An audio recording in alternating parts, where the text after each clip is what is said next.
Welcome to study with Mayank. Myself Shanti. Friends, चलिए आज हम चैप्टर 3 का जो बच गया था उसको कंप्लीट करते हैं। हमारा चैप्टर 3 था परमाणु एवं अणु।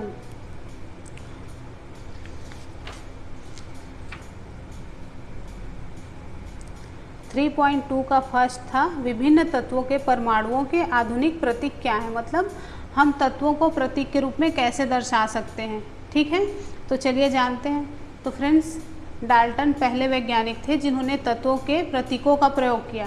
ठीक है, तो जब उन्होंने किसी तत्व के प्रतीक का प्रयोग किया तो यह प्रतीक उस तत्व की एक निश्चित मात्रा की ओर इंगित करता था, मतलब वह प्रतीक तत्व के एक परमाणु को प्रदर्शित करता था। ठीक है, फिर उसके बाद बर्जीलियस ने तत्वों के ऐसे प्रतीकों का सुझाव दिया जो उन तत्वों के नामों के एक या दो अक्षरों से प्रदर्शित होता था। ठीक है, यहाँ पर हम डाल्टन के द्वारा सुझाए गए कुछ तत्वों के प्रतीक को जानेंगे। ठीक है, तो चलिए देखते हैं। आप देख रहे हो हाइड्रोजन को उन्होंने इस तरह से डिनोट किया है ना। कार्बन के लिए, ऑक्सीजन के लिए फास्फोरस, सल्फर, आयरन, कॉपर, सीसा, सिल्वर, गोल्ड, प्लेटिना और पारा। तो डाल्टन ने इस तरह से तत्वों के प्रतीकों का सुझाव दिया। ठीक है, तो फ्रेंड्स, इस तरह से अगर प्रतीक अगर रखे जाते तो वो काफ़ी मुश्किल होता हमारे लिए याद करना, है ना। तो उसके बाद फिर बर्जीलियस ने ऐसे तत्व के प्रतीकों का सुझाव दिया जो उन तत्वों के नामों के एक या दो अक्षरों से प्रदर्शित होता था। ठीक है, मतलब फिर हमारे लिए वो काफ़ी सुविधाजनक हो गया, है ना।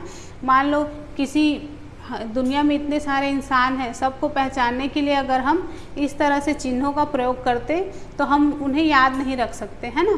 तो इसलिए उनके जो नाम है उनके पहले अक्षर के रूप में उनकी पहचान की जाती है। तो सेम यही प्रोसेस किसने अपनाया? बर्जीलियस ने अपनाया। ठीक है, तो चलिए देखते हैं आगे क्या था। और हमने डाल्टन के द्वारा जो प्रतीक यूज़ किए गए उसको भी देख लिया। आप एक बार और देख लीजिए, ये हैं आप जो देख रहे हो। ठीक है, तो फ्रेंड्स, पहले मतलब जो तत्व है ना उनकी उत्पत्ति स्थान जहाँ पर वो तत्व पाए जाते थे, है ना, मतलब सबसे पहले जहाँ वो पाए गए थे उसी जगह के नाम पर उसका नाम रख दिया जाता था। जैसे कि कॉपर को सबसे पहले साइप्रस में पाया गया। ठीक है, वो साइप्रस से उत्पन्न हुआ था इसलिए उसका नाम कॉपर रख दिया गया। और कुछ तत्वों के नामों को उनके रंगों से लिया गया, जैसे कि सोना मतलब गोल्ड, इसका अंग्रेजी में उस शब्द से लिया गया है जिसका अर्थ होता है पीला। ठीक है, पर आजकल क्या है? IUPAC मतलब international union of pure and applied chemistry. ये आप याद रखिएगा क्योंकि ये क्वेश्चन बन सकते हैं। तो तत्वों के नामों को स्वीकृति प्रदान करती है, मतलब IUPAC जो है वो जितने भी जो नए तत्व मिल रहे हैं या मिलेंगे उनके नामों का निर्धारण करेगी। ठीक है, मतलब IUPAC द्वारा उसको स्वीकृति प्रदान की जाएगी। तो फ्रेंड्स, IUPAC के द्वारा जो नामकरण किया जाता है उसके अनुसार अधिकतर तत्वों के प्रतीक उन तत्वों के अंग्रेजी नामों के एक या दो अक्षरों से बने होते हैं। ठीक है, और किसी प्रतीक के पहले अक्षर को हमेशा बड़े अक्षर मतलब कैपिटल लेटर में और दूसरे अक्षर को छोटे मतलब स्मॉल लेटर में लिखा जाता है। चलिए एग्जाम्पल से समझते हैं हम। तो आप देख रहे हो यहाँ पर हाइड्रोजन को H से डिनोट किया गया है, एल्यूमिनियम को Al, ना कि A कैपिटल और कैपिटल L इसके द्वारा नहीं, जबकि A कैपिटल होगा और L स्मॉल होगा। ठीक है, कोबाल्ट को CO, ना कि C और O दोनों कैपिटल में नहीं होंगे। ठीक है, क्लोरीन को Cl, जिंक को Zn, फेरस को लौह मतलब फेरस को लोहा बोला जाता है, उसको इंग्लिश में आयरन बोला जाता है, जो कि लैटिन नाम फेरस से उत्पन्न हुआ है। ठीक है, और फ्रेंड्स इसी तरह से जो कुछ तत्व हैं उनके प्रतीकों को लैटिन, जर्मन या ग्रीक भाषाओं में उनके नामों से बनाया गया। एग्जाम्पल क्या है? एग्जाम्पल ये आयरन जो हमने बताया है ये लैटिन नाम है जो फेरम से उत्पन्न हुआ है, ठीक है। इसी प्रकार सोडियम का प्रतीक क्या है? Na है, और पोटेशियम का प्रतीक K है, जो कि सोडियम को क्या बोला जाता है? नेट्रियम, ठीक है, और पोटेशियम को कैलियम बोला जाता है, ठीक है, कैलियम से व्युत्पन्न है। इस प्रकार पहले जो प्रत्येक तत्व है उसके नाम और उसके जो रासायनिक प्रतीक होते हैं वो बिल्कुल यूनिक होते हैं, ठीक है। तो इसी तरह से उनका नामकरण किया गया। किस लिए किया गया? ताकि जो तत्व हैं वो जो एक यूनिक तत्व है उसका एक यूनिक नाम हो। ओके, तो फ्रेंड्स हम नीचे एक टेबल में देखेंगे कुछ तत्व और उनके प्रतीक। तो यहाँ पर तत्व है और यहाँ पर उसके प्रतीक लिखे हुए हैं। तो चलिए देखते हैं। आर्गन को Ar लिखा जाता है, बेरियम को Ba, बोरॉन को B, ब्रोमीन को Br, कैल्शियम को Ca, कार्बन को C, कॉपर को Cu, fluorine F, gold Au, ठीक है, हाइड्रोजन को H, आयोडीन को I, सीसा को Pb मतलब लेड भी बोला जाता है सीसा को, मैग्नीशियम को Mg, नियॉन को Ne, नाइट्रोजन को N।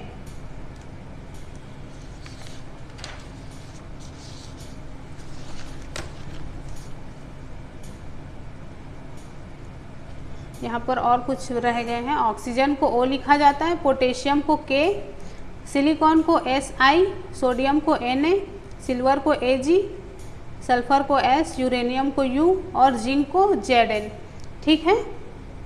तो ये हमने तत्व और उनके प्रतीकों के बारे में जान लिया। तो फ्रेंड्स आप इसको एक दो बार देखेंगे तो आपको ये याद हो जाएगा, ठीक है। चलिए अब आगे देखते हैं 3.2 का 2 परमाणु द्रव्यमान। अब हम जानेंगे परमाणु द्रव्यमान के बारे में, ठीक है।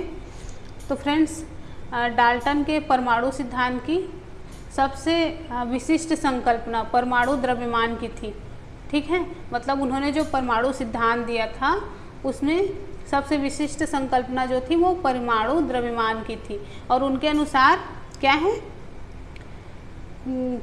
प्रत्येक तत्व का एक अभिलाक्षणिक परमाणु द्रव्यमान होता है, ठीक है।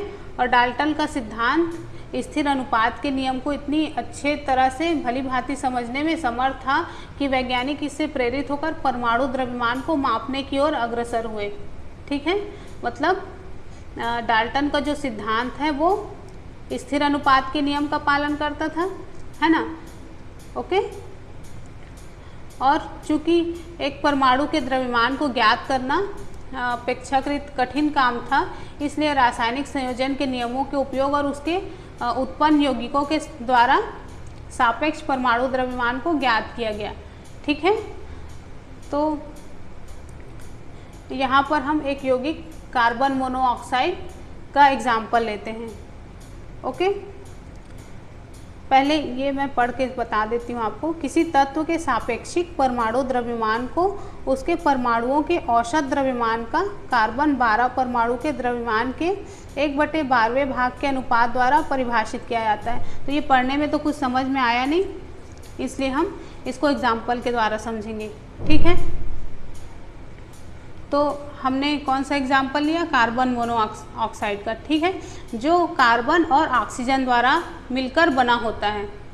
और प्रायोगिक तौर पर यह देखा गया है कि 3 ग्राम कार्बन और 4 ग्राम ऑक्सीजन के संयोजन से कार्बन मोनोऑक्साइड बनती है, ठीक है। और मान लो अगर इसको दूसरे शब्दों में कहा जाए तो हम कहेंगे कि कार्बन अपने 4/3 गुना अधिक द्रव्यमान वाले ऑक्सीजन के साथ संयुक्त होता है, ठीक है। तो मान लीजिए हम परमाणु द्रव्यमान की इकाई को एक कार्बन परमाणु द्रव्यमान के बराबर मानते हैं। ओके, तो कार्बन परमाणु को 1.0 U और ऑक्सीजन परमाणु द्रव्यमान को 1.33 U दर्शाएंगे, ठीक है। तो फ्रेंड्स पहले हम परमाणु द्रव्यमान को AMU द्वारा लिखते थे, लेकिन आजकल IUPAC के जो नवीनतम अनुमोदन है उसके द्वारा इसको U मतलब यूनिफाइड द्रव्यमान द्वारा प्रदर्शित किया जाता है। ठीक है, पहले क्या किसके द्वारा दर्शाते थे? AMU द्वारा, जबकि अब इसको U द्वारा दर्शाते हैं। ठीक है, लेकिन द्रव्यमानों की इकाई को मतलब यथासंभव पूर्णांक के लगभग पूर्णांक में व्यक्त करना अधिक सुविधाजनक होता है। तो आगे चलकर वैज्ञानिकों ने परमाणु द्रव्यमानों की अलग अलग इकाइयों के बारे में विचार व्यक्त किए। वैज्ञानिक जब विभिन्न परमाणु द्रव्यमानों की इकाइयों के बारे में शोधरत थे तो उन्होंने प्रारंभ में प्रकृतिजन्य ऑक्सीजन परमाणु के द्रव्यमान के 1/16 भाग को इकाई के रूप में लिया, मतलब एक यूनिट के रूप में किसको लिया? ऑक्सीजन के परमाणु को लिया। ठीक है, जो कि 1/16 भाग होता है। ठीक है, तो फ्रेंड्स दो कारणों से इसको सही समझा गया। तो कारण क्या थे? पहला है कि ऑक्सीजन बहुत सारे तत्वों के साथ अभिक्रिया करके यौगिक बनाते हैं, जैसे कि H2O है ना, और जैसे कि हमने ऊपर एग्जाम्पल दिया कार्बन मोनोऑक्साइड का, है ना। तो इस परमाणु द्रव्यमान इकाई के द्वारा अधिकांश तत्वों के परमाणु द्रव्यमान पूर्णांक में प्राप्त होते हैं। ठीक है, इसी कारण ऑक्सीजन को सही समझा गया। ठीक है, फिर भी 1961 में परमाणु द्रव्यमान को ज्ञात करने के लिए परमाणु द्रव्यमान इकाई कार्बन 12 समस्थानिक मतलब आइसोटोप बोला जाता है, इसको मानक संदर्भ के रूप में सार्वभौमिक रूप से स्वीकार किया गया। ओके, तो कार्बन 12 समस्थानिक के एक परमाणु द्रव्यमान के 1/12वें भाग को मानक परमाणु द्रव्यमान इकाई के रूप में लेते हैं। ठीक है, पहले किसको लिया जाता था? ऑक्सीजन परमाणु को, है ना, जो कि 1/16 भाग होता था, पर उसके बाद कार्बन 12 समस्थानिक को लिया गया, जो कि 1/12वें भाग को मानक परमाणु द्रव्यमान इकाई के रूप में लेते हैं। ठीक है, अब कार्बन 12 समस्थानिक के एक परमाणु द्रव्यमान के सापेक्ष इसी तत्व के परमाणु द्रव्यमान प्राप्त किए गए। ठीक है, तो इसको एक और बहुत इजी से एग्जाम्पल के द्वारा समझते हैं। मान लीजिए कि एक फल बेचने वाला है ना, उसको क्या है, मानक भार के कोई भी मानक भार के फल बेच रहे हैं, है ना। तो वह मान लो एक तरबूज लेकर कहता है कि इसका द्रव्यमान 12 इकाई है, मतलब 12 यूनिट है। ठीक है, 12 इकाई मतलब 12 तरबूजी इकाई या फिर 12 फल द्रव्यमान इकाई। ठीक है, तो मान लो वह तरबूज के बराबर 12 टुकड़े करता है और पाता है कि उसके द्वारा जो बेचे जा रहे हैं प्रत्येक फल का द्रव्यमान तरबूज के एक टुकड़े के द्रव्यमान के सापेक्ष है, मतलब बराबर है। ठीक है, अब वह फलों को सापेक्ष फल द्रव्यमान इकाई FMU में बेचता है। ओके, तो फ्रेंड्स किसी तत्व के सापेक्षिक परमाणु द्रव्यमान को उसके परमाणुओं के औसत द्रव्यमान का क्या है, 1/12वें भाग के अनुपात द्वारा परिभाषित किया जाता है। जो हमने इतना लंबा चौड़ा समझा उसका सार क्या निकलता है, यही निकलता है। ठीक है, कि किसी तत्व के सापेक्षिक परमाणु द्रव्यमान को उसके परमाणुओं के औसत द्रव्यमान का कार्बन 12 परमाणु के द्रव्यमान के 1/12वें भाग के अनुपात द्वारा परिभाषित किया जाता है। टेबल से हम कुछ तत्वों के परमाणु द्रव्यमान जानने की कोशिश करते हैं। तो यहाँ पर मैंने तत्व लिया है और यहाँ पर परमाणु द्रव्यमान जिसको U के द्वारा डिनोट करते हैं वो लिया गया है। तो हाइड्रोजन का परमाणु द्रव्यमान कितना होता है? 1, कार्बन का 12, नाइट्रोजन का 14, ऑक्सीजन का 16, है ना। इसीलिए तो हम किसी भी पहले क्या करते थे, ऑक्सीजन के 1/12वें भाग के अनुसार मापते थे, जबकि अब कार्बन के 12 जो होते हैं 1/12 भाग के द्वारा मापा जाता है परमाणु द्रव्यमान को। ठीक है, सोडियम का क्या है, सोडियम का 23, मैग्नीशियम का 24, सल्फर का 32, क्लोरीन का 35.5 और कैल्शियम का 40। ठीक है, तो ये क्या है, कुछ तत्व और उनके परमाणु द्रव्यमान। चलिए अब आगे देखते हैं 3.2 का 3, परमाणु किस प्रकार अस्तित्व में रहते हैं। तो फ्रेंड्स अधिकांश तत्वों के परमाणु स्वतंत्र रूप से अस्तित्व में नहीं रह पाते, है ना, और परमाणु अणु और आयन बनाते हैं, और ये अणु या आयन बहुत अधिक संख्या में पुंजित होकर मतलब इकट्ठे होकर द्रव्य बनाते हैं, मतलब किसी भी पदार्थ का निर्माण करते हैं जिसे हम देख सकते हैं, अनुभव कर सकते हैं या छू सकते हैं। ठीक है, तो परमाणु द्रव्यमान की इकाई क्या है? तो मैंने यहाँ पे बताया कि कोई भी परमाणु अणु या आयन बहुत अधिक संख्या में इकट्ठे होकर मतलब पुंजित होकर कोई द्रव्य बनाते हैं। द्रव्य मतलब पदार्थ बनाते हैं, और पदार्थ क्या होते हैं? जिसे हम देख सकते हैं, छू सकते हैं, अनुभव कर सकते हैं। दुनिया में जितने भी वस्तुएं हैं सभी पदार्थ कहलाती हैं। ठीक है, और सब किससे बनी हुई हैं? परमाणु से बनी हुई हैं। तो इसी तरह से कोई भी परमाणु जो है अस्तित्व में रह सकता है। चलिए आगे देखते हैं।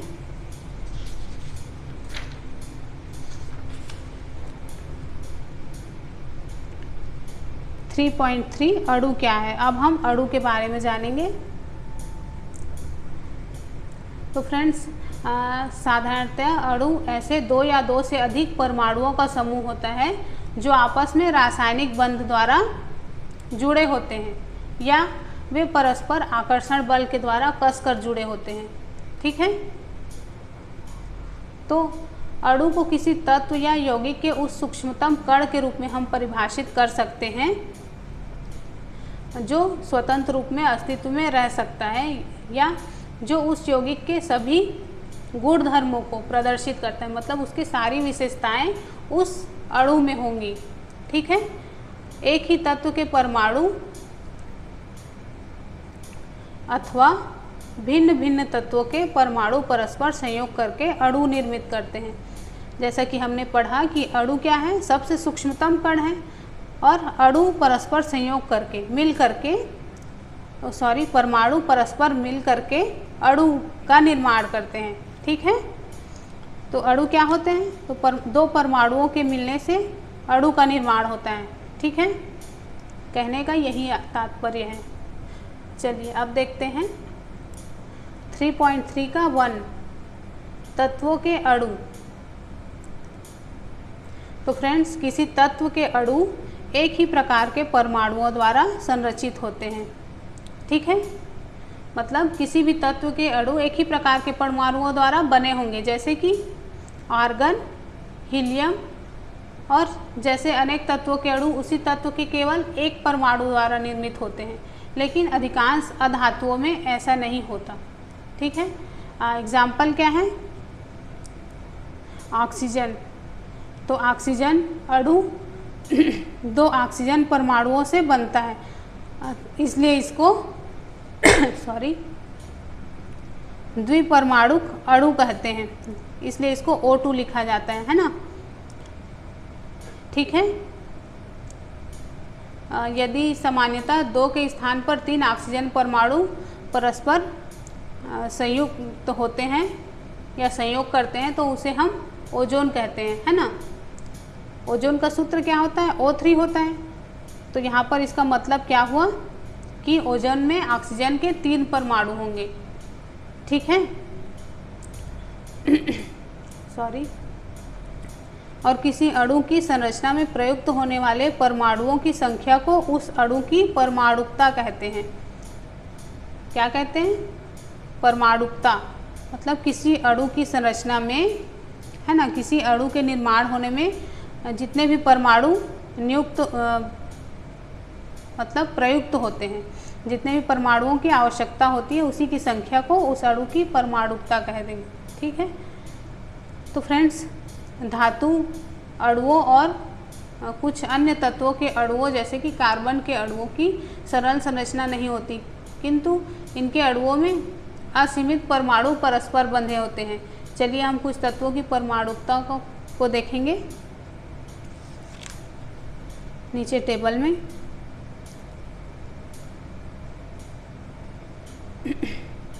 यहाँ पर तत्व के प्रकार मतलब तत्व धातु है या अधातु है।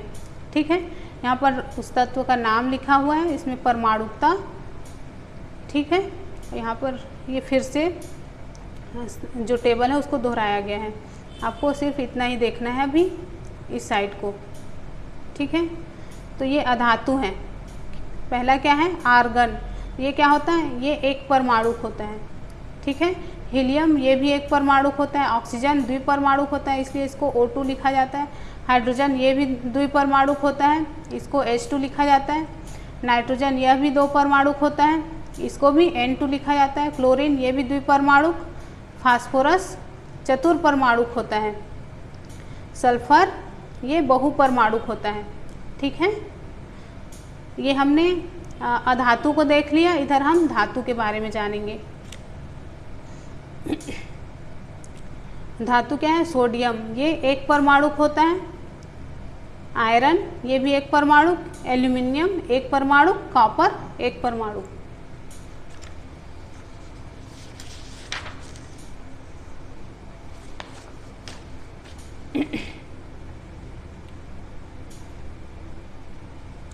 चलिए अब आगे देखते हैं 3.3 का 2 यौगिकों के अणु।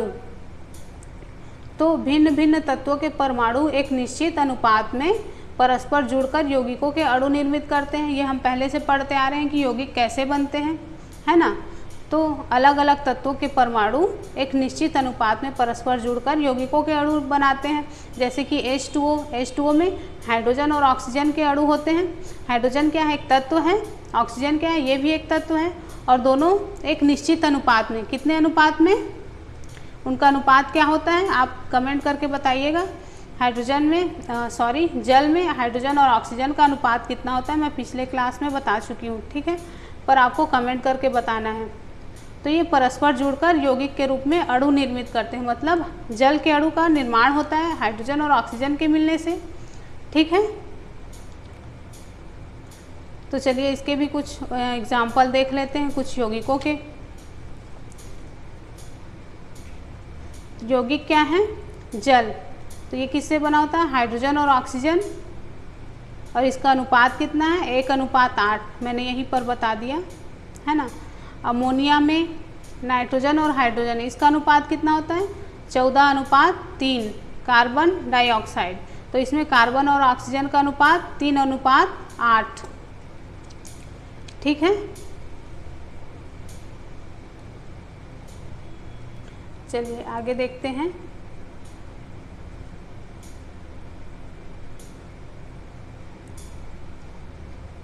जल अणु में प्रयुक्त परमाणुओं की संख्याओं का अनुपात निम्न प्रकार से प्राप्त कर सकते हैं।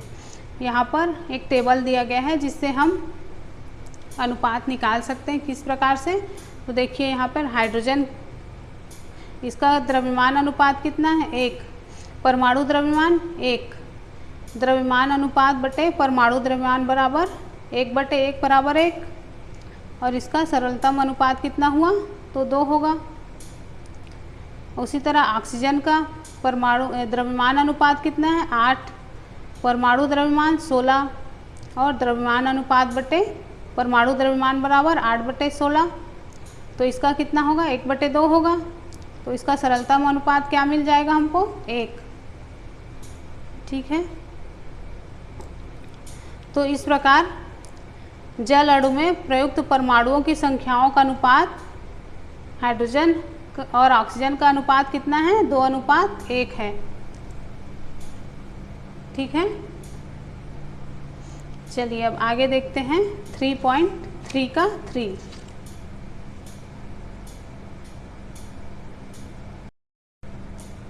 आयन क्या होता है, तो आयन आवेशित कण होते हैं तथा इन पर ऋण अथवा धन आवेश होता है।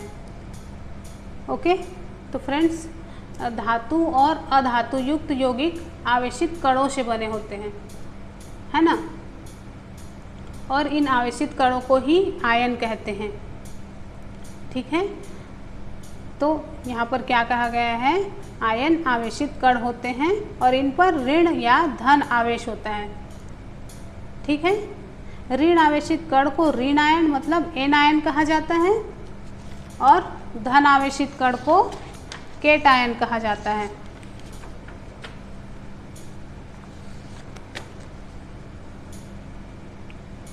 धन आवेशित कण को धनायन मतलब केटायन कहते हैं। ठीक है, इसका एग्जाम्पल क्या है? तो एग्जाम्पल है NaCl मतलब सोडियम क्लोराइड।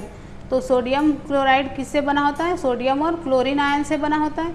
तो सोडियम क्या होता है? इसमें धन आयन है ना, मतलब इसमें धनात्मक सोडियम आयन होता है और ऋणात्मक क्लोराइड आयन होता है। ठीक है, और इसके संघटक कण के रूप में विद्यमान होते हैं। ठीक है, आयन एक आवेशित परमाणु या परमाणुओं का ऐसा समूह होता है जिस पर नेट आवेश विद्यमान होता है। ठीक है, और परमाणुओं के समूह जिन पर नेट आवेश विद्यमान होता है उसे बहुपरमाणुक आयन कहते हैं। ओके, एक बार फिर से सुनिए। आयन एक आवेशित परमाणु या परमाणुओं का ऐसा समूह होता है जिस पर नेट आवेश विद्यमान होता है।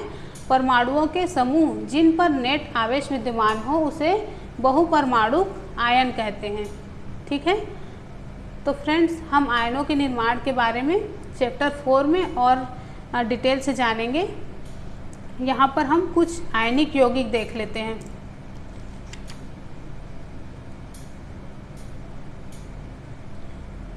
तो आयनिक यौगिक, संघटक तत्व और द्रव्यमान अनुपात। तो आयनिक यौगिक क्या है? Calcium oxide. तो इसमें संघटक तत्व कौन कौन से हैं? कैल्शियम और ऑक्सीजन, और इनका अनुपात कितना है? 5:2। मैग्नीशियम सल्फाइड, इसमें मैग्नीशियम और सल्फर मिले हुए होते हैं और इसका अनुपात है 3:4। सोडियम क्लोराइड, सोडियम और क्लोरीन से बना होता है। ठीक है, इसका अनुपात है 23:35.5। ठीक है फ्रेंड्स, चलिए अब देखते हैं 3.4 रासायनिक सूत्र लिखना। तो फ्रेंड्स अब हम जानेंगे कि रासायनिक सूत्र किस प्रकार लिखा जाता है। ठीक है, तो किसी यौगिक का रासायनिक सूत्र उसके संघटक का प्रतिरूपात्मक निरूपण होता है ना, मतलब उसका प्रतीकात्मक निरूपण होता है। ठीक है, और अलग अलग यौगिकों के रासायनिक सूत्र सरलतापूर्वक लिखे जा सकते हैं। ठीक है, इस चैप्टर में हमें तत्वों के प्रतीकों और उनकी संयोजन क्षमताएं ज्ञात होनी जरूरी है। ठीक है, तो फ्रेंड्स किसी तत्व की संयोजन शक्ति अथवा क्षमता उस तत्व की संयोजकता कहलाती है। ठीक है, तो किसी तत्व के मतलब किसी एक तत्व के परमाणु दूसरे तत्व के परमाणुओं के साथ किस प्रकार से संयुक्त होकर एक रासायनिक यौगिक का निर्माण करते हैं, इसको ज्ञात करने के लिए संयोजकता का उपयोग किया जाता है। ठीक है, तो किसी तत्व के परमाणु की संयोजकता को उसके हाथ या भुजा के रूप में हम मान सकते हैं। कैसे? तो मान लीजिए कि हमारी 2 भुजाएं हैं, है ना, और ऑक्टोपस की 8 भुजाएं होती हैं। ठीक है, तो ऑक्टोपस की एक भुजा मानव की केवल एक भुजा पकड़ सकती है। ध्यान से सुनिएगा, यदि एक ऑक्टोपस को कुछ मानवों को इस प्रकार से पकड़ना है कि उसकी 8 भुजाएं मानवों की दोनों भुजाओं के साथ प्रयुक्त हो जाएं, तो आपके विचार में ऑक्टोपस कुल कितने मानवों को पकड़ सकता है? तो मान लीजिए हम ऑक्टोपस को ऑक्सीजन और मानव को हाइड्रोजन से निरूपित करते हैं, मतलब ऑक्टोपस को O और मानव को S से निरूपित करते हैं। तो क्या आप इस संयोजन के लिए सूत्र लिख सकते हैं? क्या आप इसको OH4 को सूत्र के रूप में प्राप्त करेंगे? तो फ्रेंड्स हमने जो पदांक 4 है ना, ऑक्टोपस द्वारा पकड़े गए मानवों की संख्या को प्रदर्शित करेगा, मतलब कितने मानवों को पकड़ सकेगा एक ऑक्टोपस। उसकी 8 भुजाएं हैं जबकि मानव की 2 भुजाएं होती हैं, तो वो 4 मानवों को पकड़ सकेगा ना अपने जो 8 भुजा है उसके द्वारा, है ना। तो फ्रेंड्स यहाँ पर जो टेबल बना हुआ है इसमें इसी तरह से कुछ सामान्य और सरल बहुपरमाणुक आयनों को दर्शाया गया है। ठीक है, तो इसी को हम देखेंगे इसमें। तो इसमें कुछ संयोजकताएं दी गई हैं। ठीक है, संयोजकता के बारे में हम और अधिक डिटेल में नेक्स्ट चैप्टर में जानेंगे। ठीक है, और रासायनिक सूत्र लिखते समय आपको इन जो नियम है इसके उसको जानना ज़रूरी है। ठीक है, तो नियम क्या क्या है ये भी हम देख लें अभी।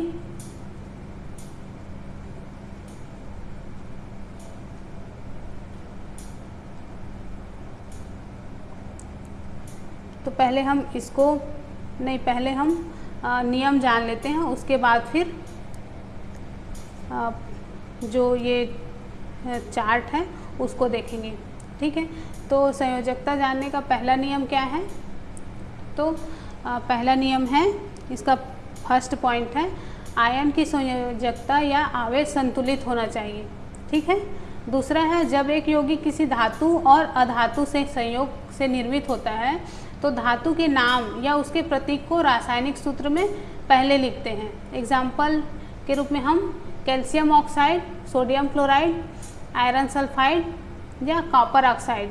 तो इसमें कैल्शियम ऑक्साइड को हम यहाँ पर देख लेते हैं।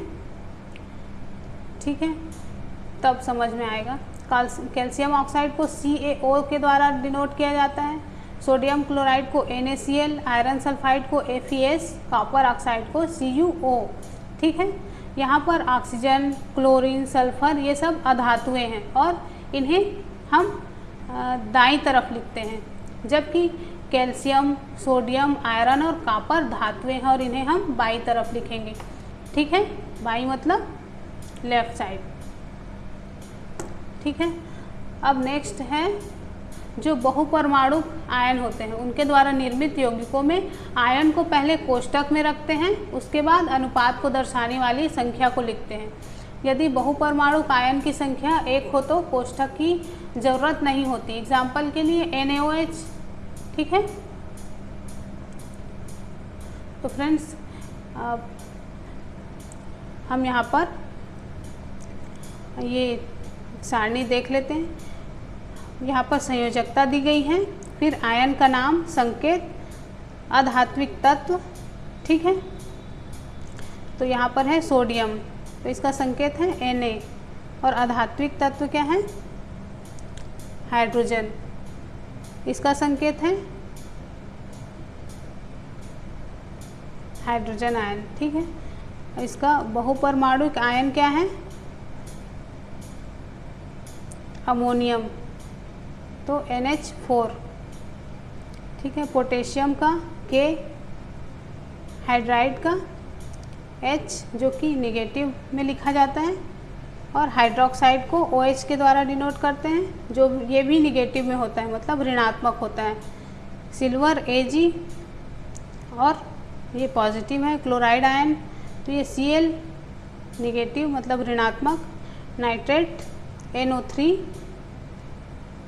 Copper Cu, bromide Br, hydrogen carbonate मतलब HCO3। अब दो संयोजकता वाले को देख लेते हैं। तो magnesium Mg2 oxide O2 carbonate CO3, यहाँ पर दो ऋण आवेश हैं। ठीक है, calcium Ca2 sulphide H2 sulphide SO3 दो ऋण आवेश, zinc Zn2 sulphate SO4, iron Fe2 और कॉपर Cu।